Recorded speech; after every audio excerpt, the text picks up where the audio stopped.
दोस्तों का फिर से आपका स्वागत है हमारी वीडियो में। आज हम अपनी वीडियो में बात करने वाले हैं इजराइल के बारे में। इजराइल दुनिया के सबसे बेहतरीन देशों में से एक है। उसकी सेना सबसे ताकतवर सेना में से एक है। वहाँ की अर्थव्यवस्था दुनिया की सबसे स्टेबल अर्थव्यवस्था में से एक है। पर क्या इजराइल हमेशा से इतना डेवलप, अमीर और ताकतवर था? दोस्तों, इजराइल की जनसंख्या तकरीबन 87 लाख है, जो कि चेन्नई शहर की जनसंख्या के बिल्कुल बराबर है। और इजराइल का क्षेत्रफल 22,145 वर्ग किलोमीटर है, यानी कि पूरा इजराइल देश 12 बार महाराष्ट्र में समा सकता है। इजराइल के बारे में समझने के लिए हमें इजराइल के इतिहास को समझना होगा। 20वीं सदी की शुरुआत में यहूदियों का वर्चस्व खत्म हो गया था और यहूदियों के गुरु और नेताओं ने अपने धर्म और संस्कृति को बचाने के लिए एक अलग देश बनाने का निर्णय लिया। यहूदी फिलिस्तीन के प्राचीन पवित्र भूमि पर ही अपना देश स्थापित करना चाहते थे। 1903 तक लगभग 35,000 यहूदी पूरी दुनिया में फिलिस्तीन में आकर रहने लगे। 1914 तक 40,000 और यहूदी आ चुके थे। वर्ल्ड वॉर चल रहा था और हिटलर के आदेश पर लाखों यहूदियों का नरसंहार हो चुका था। ऐसे में जो यहूदी बचे थे वो भी फिलिस्तीन आ गए। संयुक्त राष्ट्र ने 1947 में फिलिस्तीन को एक यहूदी और अरब राज्य में विभाजित करने की योजना को मंजूरी दी, लेकिन अरब देशों ने इसे रिजेक्ट कर दिया। मई 1948 में इजराइल को ऑफिशियल स्वतंत्र राज्य घोषित किया गया था। इजराइल एक मिडिल ईस्ट देश है और इजराइल के चारों ओर अरबी देश हैं। 1948 से लेकर 1966 तक इजराइल और अरबी देशों में छोटी मोटी जंग चलती रही। 13 मई 1967 के दिन सोवियत यूनियन यानी रूस ने इजिप्ट को गलत खबर दी कि इजराइल सीरिया पर हमला करने वाला है। इजिप्ट ने तुरंत संयुक्त राष्ट्र की पीस कीपिंग आर्मी को वापस जाने को कहा। इजराइल को भी इस बात की खबर पड़ गई थी कि इजिप्ट उन पर हमला करने वाला है और पूरे मिडिल ईस्ट में जंग सा माहौल था। अगले 4 दिनों में इजिप्ट, इजराइल, सूडान और जॉर्डन ने अपनी सेनाओं को जुटाना शुरू कर दिया।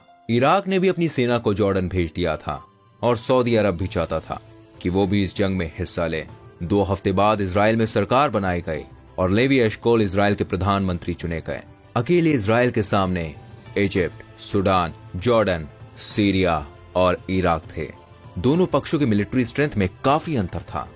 इजराइल के 1 लाख सैनिकों के सामने अरबी देशों के अलायंस के पास 2,40,000 सैनिक थे। इजराइल के 300 लड़ाकू विमान के सामने 957 लड़ाकू विमान और 800 टैंक्स के सामने अरबी देशों के पास करीब 2,504 टैंक्स थे। क्या लगता है दोस्तों आपको, कौन जीता होगा इस जंग में? चलिए मैं आपको आगे बताता हूँ। इजरायली मीडिया ने फेक न्यूज छापी कि इजरायली पायलट्स छुट्टियों पर गए हैं, जबकि वो अटैक की ट्रेनिंग ले रहे थे। इस जंग में इजरायली इंटेलिजेंस ने बहुत अहम भूमिका निभाई थी। इजराइल ने सबसे पहले अमेरिकी एम्बेसी को नष्ट किया ताकि अमेरिका को उनकी योजनाओं का पता ना चले। 5 जून को इजराइल ने अपने 200 लड़ाकू विमान के साथ इजिप्ट पर हमला किया और इजराइल ने सिर्फ 3 घंटों में इजिप्ट के 338 लड़ाकू विमान को नष्ट कर दिया। बदले में जॉर्डन और सीरियाई वायुसेना ने इजराइल पर हमला किया, पर फिर भी इजराइल ने जॉर्डन और सीरिया के सारे लड़ाकू विमान तबाह कर दिए। हवाई जंग में इजराइल का दबदबा था। सिर्फ 19 लड़ाकू विमान गवा के इजराइल ने दुश्मनों के 400 से अधिक लड़ाकू विमान तबाह कर दिए थे। इजराइल की इंटेलिजेंस एजेंसी, प्रधानमंत्री और बहादुर कमांडर्स की वजह से इजराइल ये जंग सिर्फ 6 दिन में जीत गया था। बीच जंग में लेबनान ने भी अरबी देशों का साथ दिया, पर लेबनान भी पूरी तरीके से हार गया। इजराइल ने इस जंग में लगभग 900 सैनिक खो दिए, पर अरबी देशों के 20,000 सैनिकों को मार गिराने के बाद इजराइल के कुल 46 लड़ाकू विमान तबाह हो गए थे। पर अरबी देशों के 470 से अधिक लड़ाकू विमान तबाह करने के बाद जंग के पहले इजराइल का क्षेत्रफल सिर्फ 9,000 वर्ग किलोमीटर था और जनसंख्या अरबी देशों के मुकाबले सिर्फ 2% थी। पर जंग के बाद इजराइल के खेमे में Gaza strip, Sinai peninsula, golden Heights, old city of Jerusalem और वेस्ट बैंक आ गया था। साथ ही साथ 10 लाख अरबी नागरिक भी इजराइल के डायरेक्ट अंडर में आ गए थे और जंग के बाद इजराइल का क्षेत्रफल 9,000 से बढ़कर 20,000 वर्ग किलोमीटर हो गया।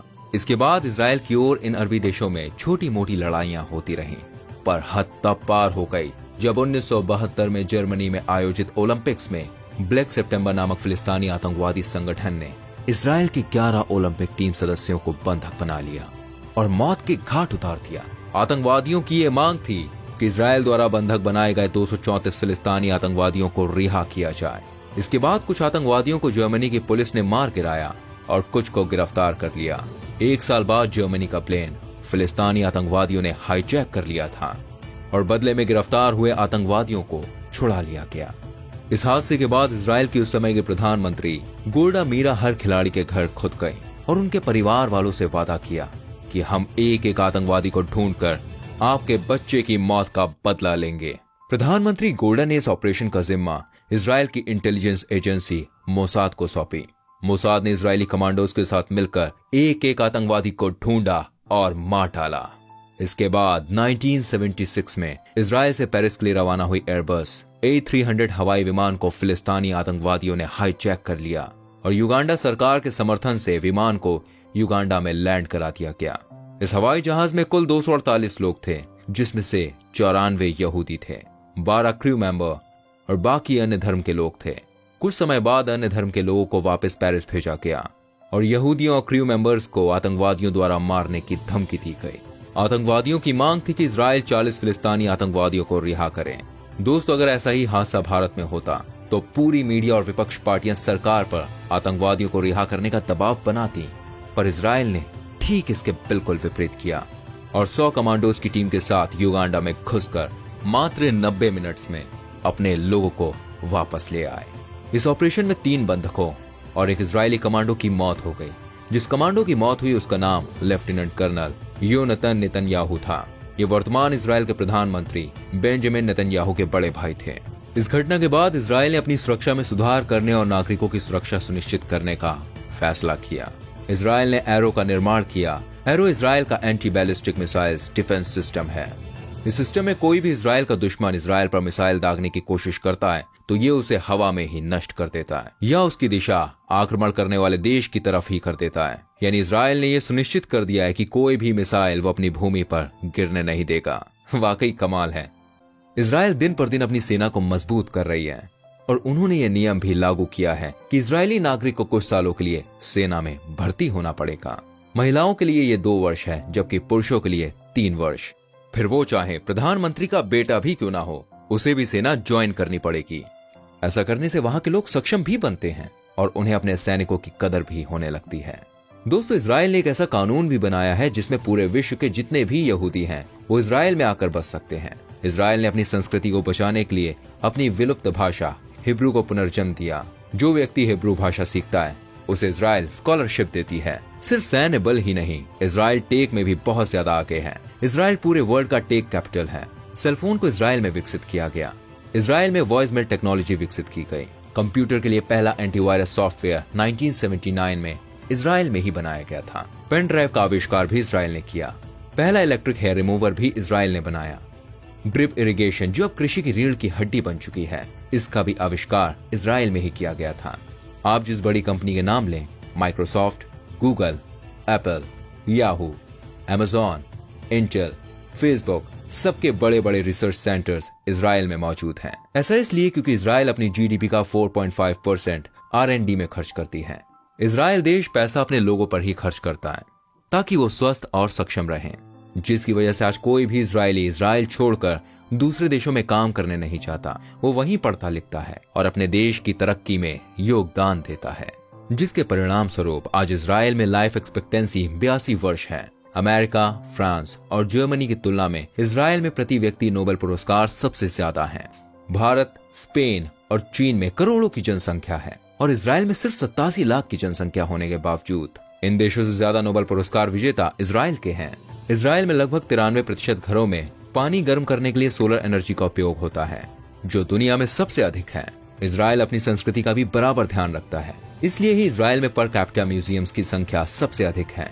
इजराइल की गाय दुनिया के लगभग किसी भी देश की तुलना में अधिक दूध का उत्पादन करती है। वो बस साउथ कोरिया से थोड़ा पीछे है।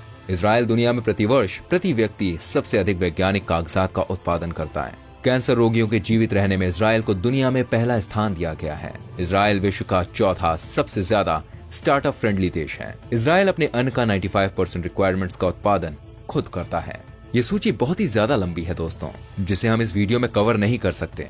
पूरी दुनिया में रहने के लिए इजराइल सबसे बेहतरीन देशों में से एक है, जबकि वो चारों तरफ से दुश्मनों से घिरा हुआ है और थोड़े थोड़े समय पर छोटी छोटी जंग भी लड़नी पड़ती है। अगर आपके पासपोर्ट में इजराइल का ठप्पा लग गया तो आप उसके आसपास के 8 अरब देशों में कभी भी नहीं जा सकते। सोचिए, इतनी चुनौतियों के बाद भी आज ये किसी लिविंग पैराडाइज से कम नहीं है, और ये सब सिर्फ और सिर्फ 70 वर्षों में हुआ है। इसके पहले इजराइल का नाम तक नहीं था। तो दोस्तों, ये था इजराइल का इतिहास और इजराइल का वर्तमान। हम समय समय पर ऐसे ही वीडियोस अपने पेज पर अपलोड करते हैं। आप किसी भी वीडियो को मिस ना करें, इसके लिए आप हमारे पेज को फॉलो करें। आपसे मिलते हैं अगली वीडियो में। तब तक के लिए गुड बाय, टेक केयर।